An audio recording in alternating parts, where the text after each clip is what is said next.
उत्तानपाद और उनके बड़े पुत्र प्रियव्रत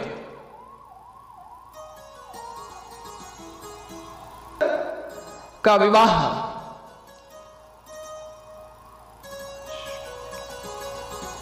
विश्वकर्मा की पुत्री महिष्मती के साथ हो गया।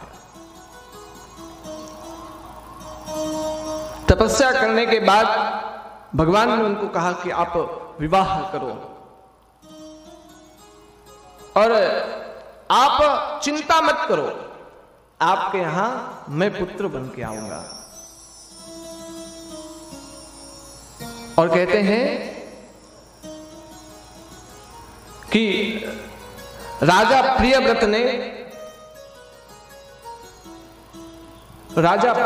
से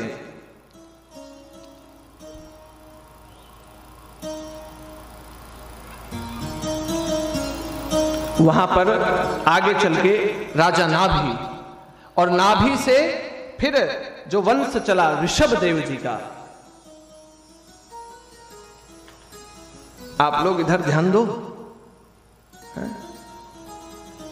कथा कौन सुना रहा है?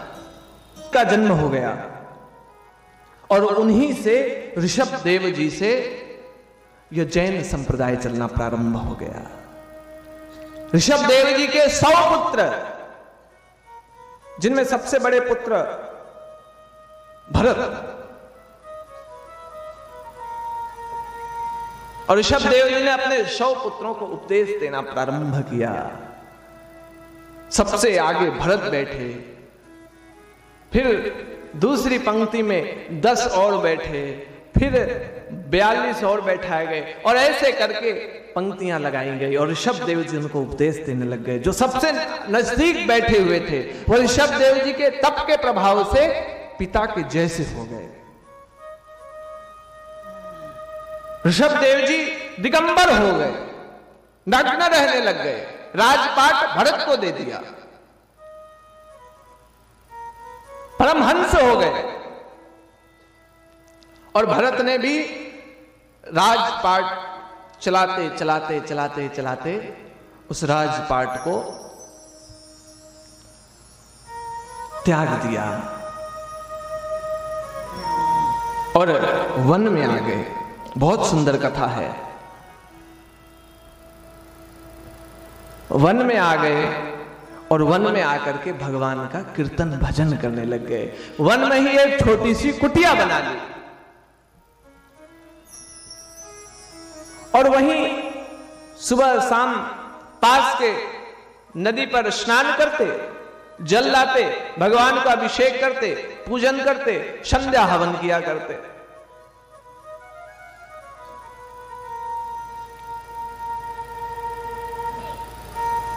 एक बार स्नान करने के लिए वो गए। स्नान करने के बाद अपने कमंडल में जल भरने लग गए। नदी के तट पर थे। वहां से उन्होंने एक आश्चर्य घटना देखी कि एक मृग हिरन उस वन की तरफ से, नदी के उस पार जो वन है वहां से दौड़ते हुए आ रहा है और बड़ी तीव्र गति से वो मृग दौड़ रहा है। उसके पेट पर गर्भ है। उस हिरनी के पेट पर एक गर्भ पल रहा है और उस हिरनी के पीछे एक सिंह दहाड़ते हुए उस हिरनी को खाने के लिए दौड़ रहा है। और जब हिरनी नदी के किनारे आई और पीछे मुड़ के देखा सिंह जोर से आ रहा है, तो हिरनी भय के कारण जोर से छलांग मारी नदी के उस पार जाने के लिए। उसका वह गर्भ वहीं गिर गया और वह आगे जाकर के उस पीड़ा में, आगे जब नदी के उस पार गई, एक गुफा में गई और वहां उस पीड़ा के चलते उसका अंत हो गया, मर गई।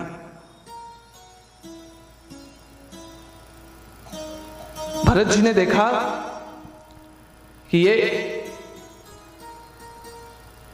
हिरनी और उसका ये छोटा सा बालक, बिना मां के यह बालक जिसकी मृत्यु हो गई, कैसी अवस्था है, कौन पालेगा इसको।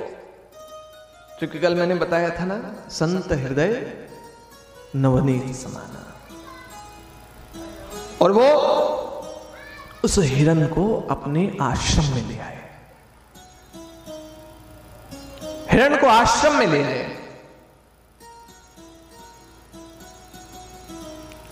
और आश्रम में ला करके अपना पूजा पाठ करते और बचे समय में हिरण को देखने लग गए। हिरण के लिए कोमल कोमल पत्ती ला करके देने लग गए। अभी छोटा है, अभी तो दांत भी नहीं हुए, नरम नरम पत्ती। जैसे भगवान के पूजन के लिए सुंदर सुंदर पुष्प तोड़ के लाया करते थे, अब भरत क्या करने लगे, हिरण के लिए नरम नरम कोमल कोमल पत्ती तोड़ने लगे। अब एक कार्य नहीं, दो कार्य हो गए और धीरे धीरे धीरे धीरे उसमें आसक्त हो गए। ध्यान हिरण में लगने लग गया। भगवान एक स्थान पे रह गए और हिरण के पीछे पीछे रहने लग गए।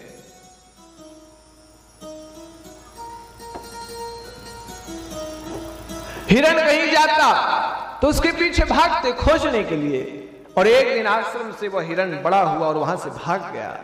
और जब भागने लगा वो पीछे दौड़े,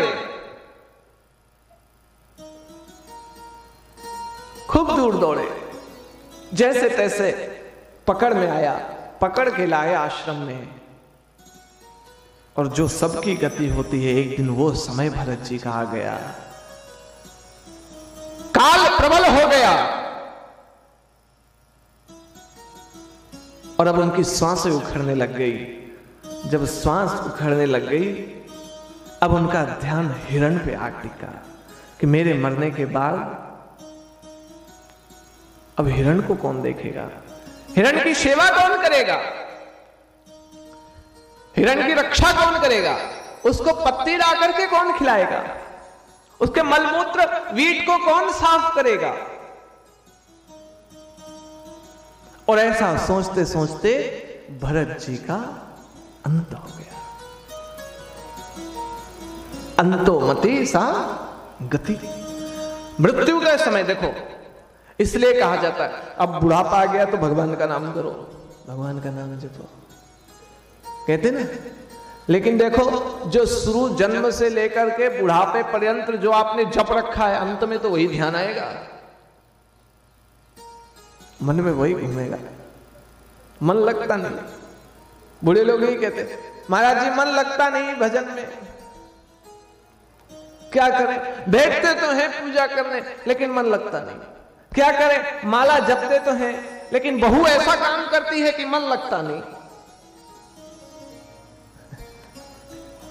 ये मन बड़ा चंचल है, चिंतन में नहीं लगता, ये मन बड़ा चंचल है, चिंतन में नहीं लगता, जितना इसे समझाऊं, जितना इसे समझाऊं, जितना इसे समझाऊं, जितना इसे समझाऊं, उतना ही मचल जाए, जितना इसे समझाऊं, उतना ही मचल जाए। दाता तेरे चरणों की, दाता तेरे चरणों की, रज धूल जो मिल जाए, दाता तेरे चरणों की, रज धूल जो मिल जाए। सच कहता हूँ बस तेरी, सच कहता हूँ बस तेरी, जीवन ही सुधर जाए, दाता तेरे चरणों की, दाता तेरे चरणों की रज धूल जो मिल जाए, सच कहता हूं बस तेरी ये तकदीर बदल जाए, ये जीवन सुधर जाएगा। और राजा अब जो तपस्वी बने और अंत में जो मति हुई उस अनुसार से गति हो गई। अब वो क्या हो गए, अगले जन्म में हिरण हो गए। और वो हिरण, भरत जी चूंकि राजा थे, राजा के संगत में रहते रहते क्षत्रिय स्वभाव का होने के चलते वो बन गया राजा। भरत जी को अपने किए पर पश्चाताप होने लग गया, ध्यान आ गया पूर्व जन्म का संस्कार। कल भी मैंने कही थी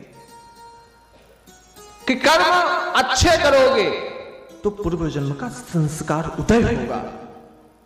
हम अपने कर्मों के अनुसार इस जन्म के फल को भोग रहे हैं। इस फल की वर्तमान में जो हमारी व्यवस्था है ये भूतकाल का परिणाम।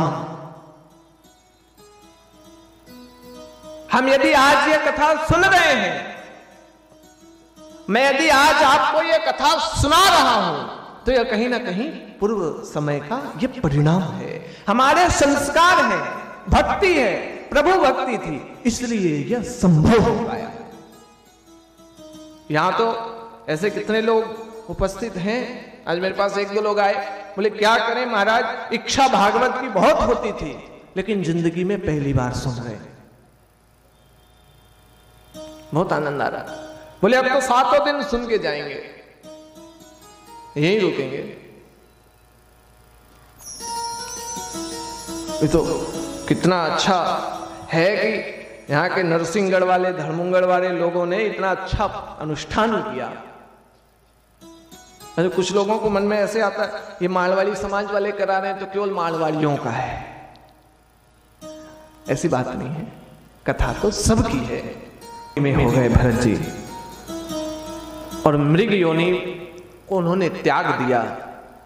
और मृग योनि त्यागने के बाद उनका जन्म, चूंकि मृग योनि के विषय में उनको पता चल गया कि मैं पूर्व जन्म में ऐसा कर्म करता था, भगवान का ध्यान करता था, वह संस्कार रह गया। तो फिर मृग योनि को छोड़ने के बाद फिर अगली योनि उनको मिली, ब्राह्मण कुल में उनका जन्म हुआ और वहां उनको जड़ भरत कहा जाने लग गया, जड़ भरत हो गए। और कहते हैं जड़ भरत घर को त्याग करके और बिल्कुल परमहंस जैसे रहने लग गए। ऋषभदेव जी के दिए हुए उपदेश के अनुसार जीने लग गए। ना किसी से कुछ बोलना, ना किसी से कुछ लेना, ना किसी से कुछ देना। भूख लग भी जाए तो भूख का एहसास ना होना, प्यास लग भी जाए तो जल की इच्छा ना होना। वस्त्र शरीर में है कि नहीं है इसका भी ज्ञान नहीं, इसका भी बोध नहीं है जड़ भरत जी को।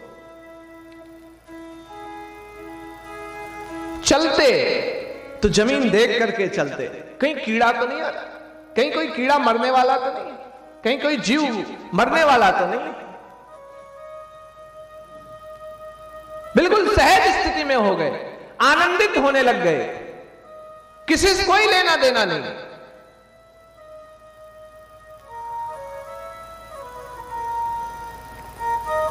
और एक दिन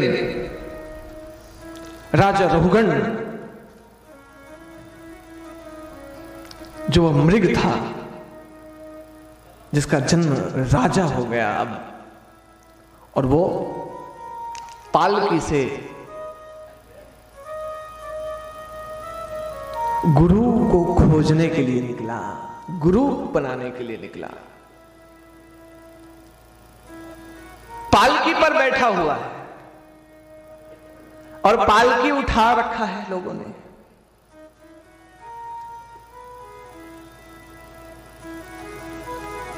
पालकी वाले लेकर चल रहे हैं, चल रहे हैं, चल रहे हैं, थकने लग गए।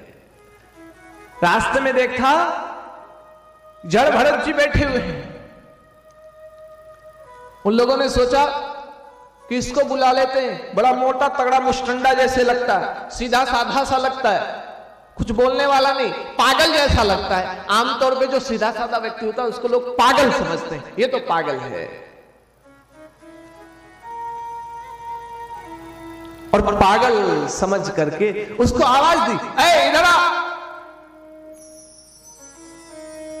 जड़ भरत जी आवाज सुन करके धीरे धीरे उठते हैं, बिल्कुल आराम से, और धीरे धीरे धीरे धीरे करके उनके पास आते हैं। उन्होंने कहा, इसमें राजा बैठे हुए, तुझे पालकी उठानी है। जड़ भरत जी ने कुछ नहीं कहा और पालकी का एक पावा उनके कंधे पर रख दिया गया। अब भाई पालकी के चालक 3 तो एक जैसे चले, और जड़ भरत जी नीचे जमीन में चींटी कीड़े मकोड़े देख देख के चले, धीरे धीरे चले, अपनी मस्ती में चले, मन ही मन भगवान को ध्यान करके चले। अब वो 3 तो अपने एक कदम से, देखो जब पालकी में लोग चलते तो सबके पैर एक जैसे चलेंगे, आगे पीछे चलेंगे तो पालकी डगमगाने लगेगी, हिलने लगेगी। और उन 3 के चाल तो एक जैसे, और भरत जी की चाल अलग।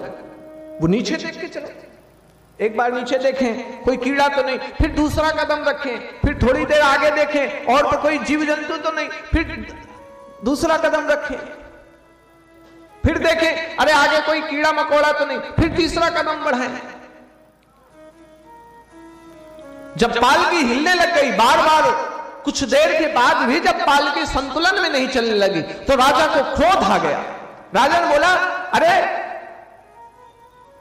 तुम दुष्टों से काम सही से नहीं होता है, पालकी सही से क्यों नहीं चल रही? अभी तक तो ठीक चल रही थी, खाना नहीं खाया, बल नहीं है, धन नहीं देता हूं मैं।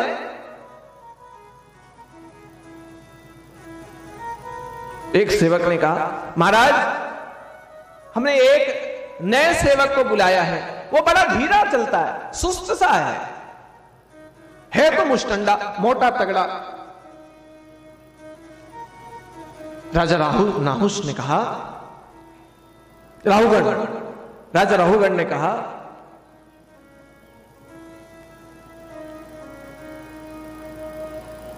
अरे तू नया आदमी, इतना मोटा तगड़ा, इतना मुस्टंडा, सही से चल, इतना कमजोर क्यों है? बराबर चल। हड़काया, डांटा, और फिर पालकी चलनी शुरू हुई, और पालकी में थोड़ा भी सुधार नहीं हुआ। पालकी वैसे ही डगमगाते रही, हिलते डुलते रही, वैसे ही चल रही थी, कोई सुधार नहीं है पालकी पर। राजा को बहुत जोर से क्रोध आया, और राजा ने कहा कि अरे तुझे मृत्यु का भय नहीं है, तुझे मुझसे भय नहीं लगता, सही से चला, अन्यथा तुझे मृत्यु दंड दूंगा। भरत जी ने मुस्कुराते हुए कहा, आप इस राज्य के राजा हैं, आपके नियंत्रण में आपके राज्य की प्रजा है, मैं आपके नियंत्रण में नहीं हूं। और जहां तक मृत्यु की बात है, मृत्यु तो आप मेरे शरीर को दे सकते हैं, मुझे नहीं दे सकते हैं। मैं तो चाहता ही हूं कि यह गति प्राप्त हो, मैं तो चाहता ही हूं मोक्ष की प्राप्ति हो। आप मुझे नहीं मार सकते, मेरे शरीर को मार सकते हैं। और जब राजा ने यह उपदेश सुना, पालकी रखवाई और पैरों पर गिर पड़े। कहीं आप ही तो गुरु नहीं हैं, आप ही तो गुरु हैं, आप ही भगवान हैं। सतगुरु वैद्य वचन विश्वासा, सतगुरु तो वैद्य है, सतगुरु का वचन यदि विश्वास उसमें रख लिया जाए तो वैद्य की औषधि के समान होता है। जब वो आवाज उन्होंने सुनी, पालकी रखा, पैरों पर गिर गए, वंदना करने लग गए। रोगण तो भरत जी ने कहा, जड़ भरत कहने लग गए कि मैं तो वही हूं जब आप हिरण योनि में थे और मैं तपस्या कर रहा था, मैं भगवान की भक्ति करता था और आप को मैंने पाला, मेरी मति आप में लग गई तो मेरी ऐसी गति हो गई, और आपकी मति मेरे स्वभाव पे चली गई तो आप राजा बन गए, गुरु बना लिया उन्होंने। ऐसे थे जड़ भरत जी।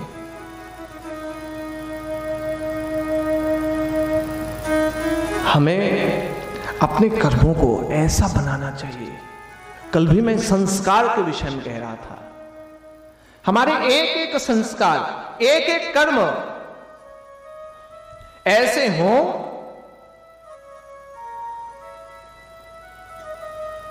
जो उत्तम श्रेणी के हों। वह संस्कार आगे चल के हमें हमारे कर्मों का फल देंगे, हमारा व्यवहार वैसा बनाएंगे संस्कार। अष्ट कमल का चरखा बनाया, पंच तत्व की भूमि, 9-10 मास पुनन को लागे, निस दिन मैली कीनी चदरिया झीनी रे झीनी।